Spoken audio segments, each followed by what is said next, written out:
დღეს რას აკეთებ, ლოლო? სოკოს ღვეზელს ვაკეთებ. ეხლა გადავუსმევ ჩვენ საფირმო соус, გადავახვევ ცომში და ნაკვაჩხალზე გაჩვენებთ რა გამოვა. დარწმუნებული ვარ, კაი გამოვა და გემრიელი.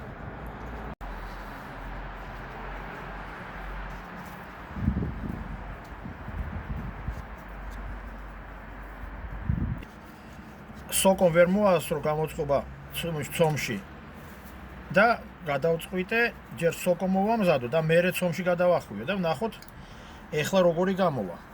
დაახლოებით აი ესეთი გამოდის, ეხლა უკვე გადახვეული, მომზადებული სოკო უკვე. სოკოს ღვეზელიც უკვე აგედაჟე დუხს კიდევაც უკვე მზად არის.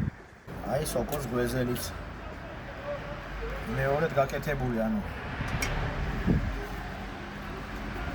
აი შიგნით სოკო უკვე მზად იყო.